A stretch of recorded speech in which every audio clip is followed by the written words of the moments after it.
Hello, everyone. My spirit name is Tade Dopanaji. That translates to the one who stands in the four directions. My English given name is Lorne Kequahtooway, and I live here in Regina. I live as an artist. I'm originally from Zagame, Anishinaabeg, out by Grenfell area, Crooked Lake area. So I'm just going to share a little bit about what I know, what I've been taught, and I guess the biggest thing that I've come to understand, or that I realize, is we as Indigenous people are spiritual beings, human beings, and that comes from our relationship with nature. You know, we follow the natural law, or the law of nature, and where, you know, what we do as human beings, as two-leggeds that walk on Mother Earth, you know, affect our animal brothers and sisters. You know, so in historical times, you know, when we traveled, we took care of Mother Earth because we depended on her to give us our food. You know, we planted, you know, plants, and there's medicines, and, you know, the rocks, and you know, she provided sustenance for us in that way. So we took care of her the best way we could because we knew our relationship was reciprocal. You know, so if we set up camp and you know, where we had our teepees and our camps set up, we would do what they call no trace camping, if you will, and we would clean up after ourselves and just like kind of, you know, like we weren't there, aside from maybe, you know, packing the grass down or whatever it is. But we did our best to leave things the way they were, the way that Mother Nature had originally had them set. And you know, just thinking along those terms of spirituality and ceremony, you know, anytime that we were gonna go out for a hunt or something like that, there was ceremony involved, you know. So there would be, you know, pipe ceremony or sweat lodge and prayers, you know, for the hunters to go out and do good for get you know, the food, and have no one get hurt on this hunting expedition, right? So and some of the other teachings that I got that's relative to where we're at, and I live as an artist. I call myself an artist. I kind of own that, and the only reason I guess it became easier for me to understand that when, you know, I heard this one story of a knowledge keeper and an academic coming in to interview him. And if you've ever asked an elder a question directly and expected to get a direct answer, it's rare that it happens that way. Usually you have a story that you need to listen to, and you interpret and make it make sense for you, and then get out of it what you need to. So that's what happened this one day. I was up at the university. I was going to go and visit the knowledge keeper and just say hi, because I knew him. And so the knowledge keeper, you know, started to share a story. You know, he said, you know, I went and met with an elder down in the United States, central U.S. I want to say Nevada, somewhere down that way. And so he went, you know, and was speaking with that elder, and that elder, you know, asked this knowledge keeper, you know, in one word, can you describe us as Indigenous people? And you know, the knowledge keeper's, you know, strength and resilient and proud and humble. You know, and the elder said, yeah, those are all valid words. Those are all accurate. Yes, we are all that. But the one word, you know, that I'm thinking of it is an artist. And an artist, the knowledge keeper is thinking, and you know, the elder tells him that, you know, as an artist, we share our spirit. You know, being Indigenous people, we're spiritual people. You know, we share that spirit when we create something. You know, so when we sing our songs, and when we drum, you know, our voice, our songs, those are spiritual, along with that hide that we use to make that sound. You know, so there's spirit in that's an art that we create. You know, and again, the next one is the pipe ceremony. You know, we have that stem and that bowl coming together, and we pray. You know, and we pray for the spirits to help us, to guide us in what we're doing. You know, again, it's another spiritual act. You know, it's another sharing who we are and asking for prayers that way. You know, and then the next one is the sweat lodge. You know, it's a bigger prayer lodge.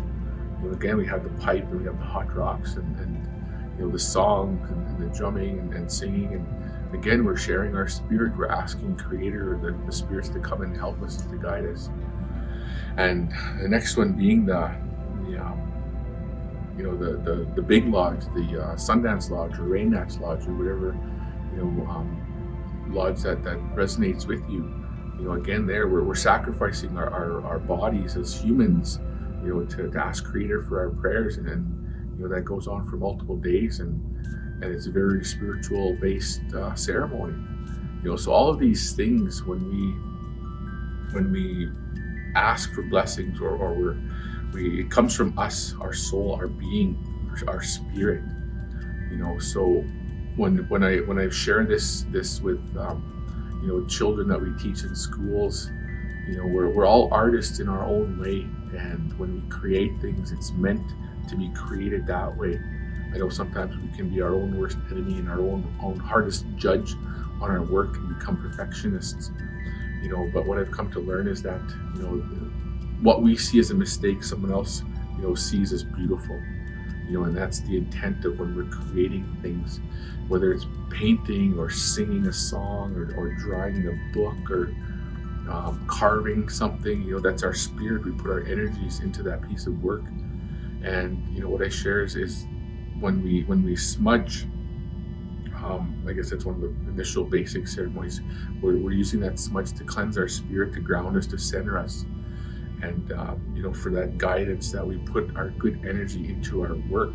So if we're doing some bead work and we're beading it, and what I usually do whenever I start a project is I'll smudge before I go to that work, just to ask for that clear mind and that good heart and that good energies to put into my work that I'm doing. And so I share that with some of the students that we have these art workshops with, and in the hopes that they recognize it, and because 9 times out of 10, whatever work that they're doing, they'll take home, and whether it's mom or dad or aunt or uncle or grandma or grandpa, will resonate with how beautiful it is. I've done that with my own children. They bring home work that they've done, and it touches my heart to see the effort that they put into it, and how proud they are to show it to me. And it's something else. So when a young one that's of that pure energy puts that effort into that and brings it home, you can see it, you can feel it. And us as adults, we've lost that pureness. So when we smudge, that kind of helps us, kind of ground us and centers us to put that energy back into our art. And speaking of smudging, I just have a ball, I guess a ball of sage. When we smudge, when I light it, there'll be a smoke, and we brush that smoke over ourselves. And I like the explanation that my wife has given in regards to smudging. When we smudge, she'll smudge her eyes, or we'll smudge our eyes so that we see the good in life, and then we see good things. And then we'll smudge our mouth so that we can speak good words and have good words come out of us. And then we'll smudge our ears so that we hear the good things in life. And then we'll smudge our heart so that we feel and share the goodness. And then we'll smudge our mind, and then our body, because this carries us through each day. And that's just the way that we smudge. And sometimes you can have a light of smudge and just do a quick prayer. What I always understood is that it just Creator hears you, whether if it's a 10-minute prayer or if it's a 10-second prayer. Whatever's your intent and what you're asking for, it'll be heard. So there's no right way or there's no wrong way. It's just the way that you do it as a human being, and Creator's listening all of the time. The smoke, there's people that have that may have smoke allergies or whatever, but I understand that there's a scientific aspect to this, where the sage actually cleans and purifies the air as well. But the intent of when we smudge and when we share that with students or with other people in groups is it's optional. And explaining what I am right now today, I kind of share that in the same way that I am right now, that it's optional and that this is what it's for. and you can choose to be part of it, or maybe there's reasons that you choose to abstain from it, or not to be part of it, and that's okay. That's totally up to you, and that's none of this the ceremony and the smudging is ever forced on anyone. It's totally voluntary, and that's just being respectful as us as human beings. And the biggest teaching or understanding that I've had of the smudging is we've been working with the class, and it was interesting because I came in and we got set up, and I brought out the smudge, and teenagers, they're mulling around, kind of jostling around and whatnot, before they get set up. And I had the smudge ready, and I went and I got the matches, and just as I lit that match, you hear that match strike, the room went silent. It went quiet, and they knew that I was lighting the smudge. And what I explained to them is when we're smudging, there's ceremony in that.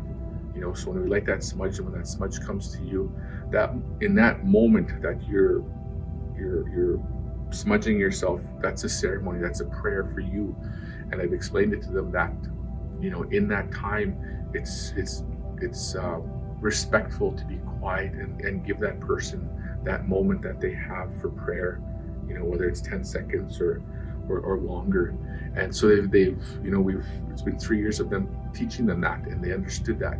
So I found it really heartwarming that they actually just did this on their own. We didn't have to say, okay, quiet, we're gonna light the smudge now. They just automatically did it, and it was so uplifting to know that our words had been grounded and taken in. And normally we don't film smudging, but in today's age of where things are at with this pandemic and whatnot, just to show to show how we do the smudge. And if you notice that we took off our glasses, and normally I take off my rings, and if I had earrings or a watch. And the reason that we do that is so that we get the full energy of the smudge, I guess, covering us or taking care of us with glasses and with metal objects. It was told to me that they reflect that energy of that smudge. So you'll see most people, they'll take their watches off and their glasses, and then they'll do the smudge. That's just so that we absorb it, the best way that we can. And just in case you want to, especially if you go into a sweat lodge, people will take off their earrings and their jewelry, and I go in without glasses because I guess they're not natural elements or objects that we traditionally had. Plus they get hot when you're in the lodge, so they have a tendency they could burn you, hurt you, right? Because they get hot that way. The first protocol when you ask for something, or if you want to gain some knowledge, or ask someone to share part of their being, you make that tobacco offering. And what that is because we're spiritual beings, and we take that tobacco and we pray with it, and then we put it back on Mother Earth, so that whatever it was that asked of us, is heard, and the universe and the spirits hear that. So we for this work that we're doing right now, that it be done in a good way, that everybody hears it in a good way, and that it be carried on, and the lesson be learned well, I guess, from everyone who's involved. So I just want to thank the Royal Saskatchewan Museum for that offering. Thank you.